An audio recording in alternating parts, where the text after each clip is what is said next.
வணக்கம். தேர்தலுக்கு என்ன சரியா 2 நாள் தான் இருக்கு. இந்த டைம்ல இந்த காணொலி ரொம்ப முக்கியமானதாக படுது. அதனால தான் நம்ம இதை பற்றி பேசுறோம். அன்பு உறவுகளே, உங்களுடைய தொடர் ஆதரவுக்கு நன்றி.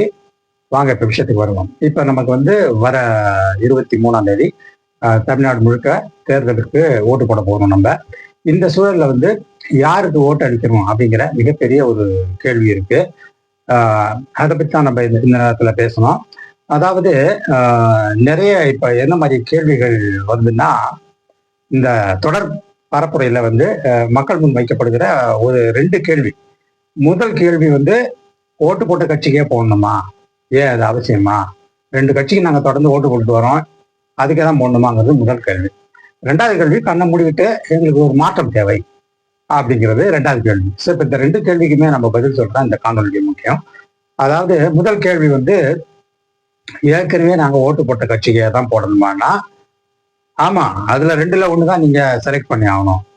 ஏன்னா இந்த திராவிட பாரம்பரியம் என்பது தமிழ்நாட்டை பொறுத்தவரையிலையும் அது ஒரு சமூக நீதியை போற்றி பாதுகாக்கிற 2 கட்சியுமே சமூக நீதியை ஒரு அடிப்படையாக கொண்டிருக்கிற கட்சியா பார்க்கிறோம்.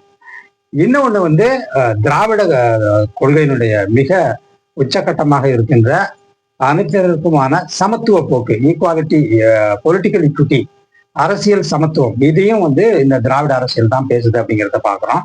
அதே மாதிரி எல்லாருக்குமான தேவைகளை ஃபுல்ஃபில் பண்றதுல இந்த திராவிட கட்சிகள் அவங்க மாறி மாறி வந்தா கூட அவங்க தொடர்ந்து இந்த முதல் கடமையை அவங்க ஆத்திட்டு வராங்க அப்படிங்கிறத பார்க்குறோம். ஆகவே இந்த 2ல 1 தான் நம்ம தேர்ந்தெடுத்தாகணும். அதுல நமக்கு சந்தேகமே வேண்டாம்.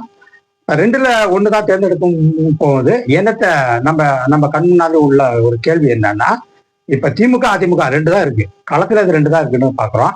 ஆனா இந்த 2ல நம்ம 1 தேர்ந்தெடுக்கணும். இந்த சூழல்ல 2026ல இந்திய அளவுல அரசியல் ரொம்ப மோசமா போயிட்டு இருக்குன்றத பாக்குறோம். அதாவது கடந்த 10 ஆண்டுகளாக பாஜக டெல்லியில் ஆட்சியில் இருக்கிறதுனால வந்த விளைவுகள் நமக்கு நல்லா தெரியும். அதாவது மைனாரிட்டி விரோத போக்கு, அப்புறம் மக்களுக்கான அரசியல் எடுக்காம ஒரே நாடு, ஒரே இனம், ஒரே மொழி, ஒரே மதம் அப்படிங்கிற மாதிரி இந்த போலரைசேஷன் நடக்கிற இந்த ஒரு சூழல்ல நம்ம மாட்டிட்டு முழிக்கும் போது அந்த சித்தாந்தத்துக்கு, அந்த கொள்கைக்கு, அந்த கருத்தியலுக்கு வலு சேர்க்கிற அதிமுகவுக்கு நம்ம எப்படி ஓட்டளிக்க முடியும்? அதிமுக திராவிட கட்சி தான், அதுல அண்ணா திராவிடம் வேற 2 வார்த்தை இருக்கு, அதெல்லாம் ஓகே. ஆனா அது இப்ப நடந்துகிற முறை, அது இந்த கடந்த 5 ஆண்டுகள்ல ஜெயலலிதாவுடைய மறைவுக்கு பிறகு அது எந்த அளவு நம்ம தமிழ்நாட்டை அடக்கு வச்சுது அப்படிங்கிறது நமக்கு எல்லாமே தெரியும்.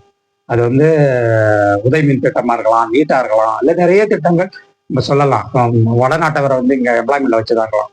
ஸோ அதிமுக ஏறக்குறைய இல்லை, முழுவதுமாக பாஜகவினுடைய ஒரு உள்பிரிவாக மாறிவிட்டது அப்படிங்கிறத பார்க்கலாம்.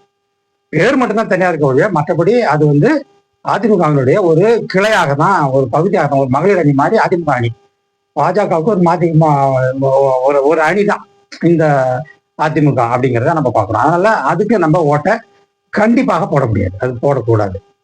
மேலும் கூடுதலாக இந்த தேர்தல் பிரச்சாரத்துல பாத்தீங்கன்னா அதிமுக தலைமையில் கூட்டணி அப்படிங்கிற அந்த பேச்சே வரல. மாறாக என்டிஏ கூட்டணி தான் ஆட்சி அமைக்கும். அதே மாதிரி என்டிஏ தலைமையின் பேர் தான் என்னும்போது யாரு முதல்வர், பிஜேபி வருமா, இல்ல அதிமுக அந்த முதல்வர் பதவி ஏற்குமா, யார் மந்திரிகள் இருப்பாங்க அப்படிங்கிற நிறைய குழப்பங்கள் இருக்கிறதுனால நம்ம அந்த கூட்டணியை ஆதரிக்க முடியாது. ஆகவே நம்மளுடைய சாய்ஸ் 2 திராவிட கட்சியில திமுக தான் அப்படிங்கிறது நம்ம இந்த நேரத்துல அந்த முதல் கேள்விக்கான பதிலா சொல்றோம்.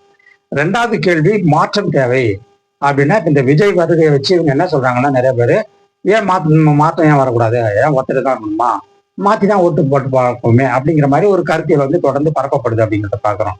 இப்ப இந்த விஷயத்துல ஏற்கனவே நிகழ்வுகள் நல்லா போயிட்டு இருக்கும்போது திட்டங்கள், அதாவது பொருளாதார வளர்ச்சி சார்ந்த திட்டங்கள் நன்றாக ப்ரோக்ரஸிவா போயிட்டு இருக்கும்போது, சமூக நல திட்டங்களும் ஸ்மூத்தா போயிட்டு இருக்கும்போது, இப்ப இதை தவிர வேற என்ன மாற்றம் இருக்கு?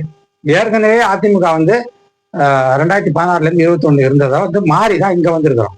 ஸோ அந்த மாற்றத்திலிருந்து நம்ம இந்த மாற்றத்துக்கு வந்துட்டோம். ஏற்கனவே மாற்றம் வந்துடுச்சு. இப்ப இதை நீங்க ஏன் மாத்தணும்? இதை மாத்துக்கு அவசியம் என்ன? இப்ப எல்லா விஷயங்களும் நல்லா நடந்துகிட்டு இருக்கும்போது நம்ம ஏன் மாத்தணும்? அதுக்கான தேவை என்ன இருக்கு? ஸோ அந்த ஒரு கேள்வியை தான் நம்ம கேட்கணும். இப்ப வந்து விஜய் வராரு, மாற்றி விஜய்க்கு போடணும் அப்படின்னு சொன்னா, இப்ப இந்த திராவிட மாடல் ஆட்சி அல்லது ஸ்டாலின் ஆட்சியை தாண்டி அவர் என்ன கொடுத்துருவாரு? இதுல எனக்கு இத்தனை இவ்வளவு கிடைச்சிக்கிட்டு இருக்கு எனக்கு இப்போதைக்கு பெனிஃபிட்ஸ். இதை தாண்டி அவர் எனக்கு ஏதாவது தருவாரா? அப்படி ஏதாவது அவரு வாக்குறுதி கொடுத்திருக்காரா? அந்த மாதிரி கொள்கை ஏதாவது பேசுறாரா? இல்ல திட்டங்கள் முன் வச்சிருக்காரா?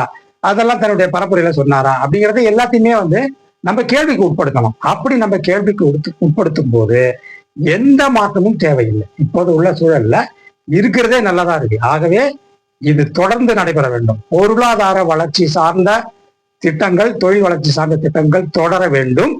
அதே போல சமூக நலத்திட்டங்களும் வந்து தொடர்ந்து நடத்தப்பட வேண்டும். அப்படிங்கிறது இந்த 2 கொள்கையினுடைய அடிப்படையில் தான் மாற்றம் தேவையில்லை. இந்த மாற்றம் ஏற்கனவே மாற்றம் நிகழ்ந்து விட்டது. அது இன்னும் நிறைய காலத்துக்கு அந்த மாற்றம் தொடர்ந்தாதான் வந்து டேஞ்சிபிள் ரிசல்ட்ஸ் நம்ம பார்க்க முடியும். இப்ப நம்ம ஏற்கனவே 5 வருஷத்துல பல டேஞ்சிபிள் ரிசல்ட்ஸ் பார்த்துருக்கோம். இப்போ ஜிஎஸ்டிபி வந்து 11.19% இருக்கு. எல்லா இண்டிகேட்டர்ஸ்லயும் நம்ம தான் அதிகமா இருக்கும். தொழில்நுட்பத்துல எங்கேயே நிக்கிறோம். ஸோ டேஞ்சிபிள் ரிசல்ட்ஸ் இப்பதான் பூத்து குலுங்க ஆரம்பிச்சிருக்கு.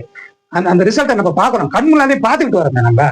இந்த சூழல்ல வந்து மாற்றம்னு நீங்க போனீங்கன்னா ஏற்கனவே மாற்றத்துக்கான அந்த அறிகுறிகள் மீண்டும் ஏமாற்றமாகி போய்விடும்.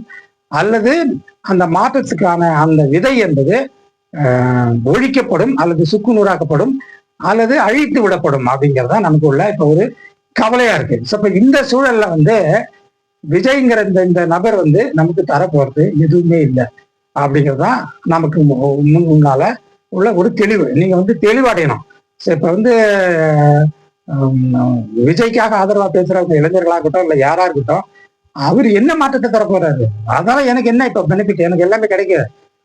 இப்ப இந்த நடப்பு ஆட்சியினுடைய திட்டங்கள் ஏதாவது ஒரு திட்டம் வந்து ஒரு வீட்டுக்கும் வந்து சேர்ந்துருக்கும் போது அது தொடரட்டும். அது தொடர்ந்து இன்னும் பலன்களை நிறைய தரட்டும்.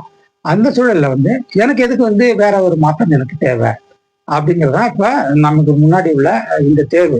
ஆகவே இந்த எலெக்ஷன்ல தயவு செஞ்சு மக்களை நீங்க யோசிச்சு பாருங்க. தொழில் வளர்ச்சி உள்ளடக்கிய பொருளாதார வளர்ச்சி தொடர வேண்டும். சமூக மேம்பாட்டு உள்ளடக்கிய கல்வி மற்றும் சுகாதாரத்துறையில் ஏற்பட்டுள்ள சமூக சீர்திருத்த திட்டங்கள் தொடர்ந்து நடைமுறைப்படுத்தப்பட வேண்டும். இந்த 2 விஷயங்களும் வந்து தொடர்ந்து நடக்கணும்னா நம்ம மதசார்பற்ற கூட்டணி, திமுக தலைமையில் இயங்குகின்ற மதசார்பற்ற கூட்டணிக்கு தான் நம்மளுடைய வாக்குகளை செலுத்தணும். அந்த மாதிரி ஒரு செலுத்துற வாக்கு தான் வந்து ஒரு வளர்ச்சிக்கான வாக்கு அப்படிங்கிறது தான் நம்ம இந்த நேரத்தில் சொல்லிக்கொள்ள விரும்புகிற கருத்து. இதுல மேலும் சில பேர் எப்படி குழப்புறாங்கன்னா, அதாவது விஜய்க்கு வந்து நிறைய பாப்புலாரிட்டி இருக்க மாதிரியும், விஜய்க்கு நிறைய திட்டங்கள் கை வச்சிருக்கிற மாதிரியும், அந்த திட்டங்கள்லாம் வந்து அவர் ஒண்ணுன்னா செயல்படுத்துவாருங்கிற மாதிரியும், தமிழ்நாடே வந்து ஒரு சொர்க்க பூமி ஆக்கிடுவாருங்கிற மாதிரியும், அதே மாதிரி தமிழ்நாட்டுல இப்ப பெண்களுக்கு வந்து ரொம்ப பாதுகாப்பு இல்லாத மாதிரியும், அவர் வந்தாதான் பாதுகாப்பு தர முடியுங்கிற மாதிரியும் நிறைய நெரட்டிவ்ஸ் வந்து ஊடகங்களை செட் பண்ணப்பட்டிருக்கின்றன. இந்த நெரட்டிவ்ஸ்ல எந்த உண்மையும் கிடையாது. நீங்க அதனுடைய உண்மைத்தன்மையை ஆராய்ச்சி பார்த்தீங்கன்னாலே உங்களுக்கு மிக தெளிவா தெரியும். விஜய்க்கான ஒரு கருத்தியல் விஜய்க்கு தெளிவு கிடையாது, அரசியல் புரிதல் கிடையாது, திட்டங்கள் சம்பந்தமான நிர்வாக அறிவு கிடையாது. எதுவுமே இல்லாத ஒரு ஆளை சடனா வந்து நான் வந்து எதுக்கு ஓட்டு போட்டு உள் வைக்கணும்? ஒரு வாய்ப்பு கொடுங்கன்னா இது என்ன வேலை வாய்ப்பா? தனி மனிதனுக்கான ஏதாவது ஒரு உதவி செய்யணும், ஒருத்தனுக்கு ஒரு வேலை வாய்ப்பு ஏற்படுத்தணும். இல்ல வந்து ஒருத்தருக்கு பொண்ணு பாக்குறீங்க, அதுல வந்து மாப்பிள்ளை சைட்ல கொஞ்சம் வீக்கா இருக்கு, பொண்ணு சைட்ல கொஞ்சம் ரொம்ப ஸ்ட்ராங்கா இருக்கு. அந்த மாதிரி சொல்ல இவரை நம்ம கட்டிக்கிட்டு உதவி செஞ்சோம்னா 2 பேரும் முன்னேறலாம். அது மாதிரி தனி மனித நிகழ்ச்சிகள்லையும் தனி மனித முன்னேற்றங்கள்லையும் நீங்க வந்து அந்த காம்ப்ரமைஸ் செய்யலாம், அல்லது அந்த சான்ஸ் எல்லாம் கொடுக்கலாம். ஆனால் அரசியலில் வந்து அந்த மாதிரி ஒரு தவறை செய்ய முடியாது. ஒரு சான்ஸ் கொடுக்குறேன்னு சொல்லிட்டு ஒரு தவறை செஞ்சுட்டு அடுத்த 10 ஆண்டுகளுக்கு என்னால சஃபர் ஆக முடியாது. தமிழ்நாடு வந்து பின்னுக்கு இழுத்து போறதுக்கு நம்ம அனுமதிக்க முடியாது. ஆகவே மதசார்பற்ற கூட்டணி, திமுக தலைமையில் உங்களுக்கு வாக்கு சேகரிக்க வருகிற மதசார்பற்ற கூட்டணி சின்னங்களில் நீங்கள் வாக்களித்து தமிழ்நாட்டை மீண்டும் வளர்ச்சி பாதையிலும் சமூக மேம்பாட்டு வளர்ச்சி மற்றும் கல்வி வளர்ச்சி மற்றும் சுகாதார வளர்ச்சி மற்றும் தொழில் வளர்ச்சி இதனுடைய இந்த என்ஜினை வந்து தொடர்ந்து நம்ம மூவ் பண்ணி ஃபார்வர்ட் பண்ணி கொண்டு போகணுங்கிற அந்த திட்டத்தோடு நீங்கள் வாக்களிக்க வேண்டுகிறேன். நன்றி, வணக்கம்.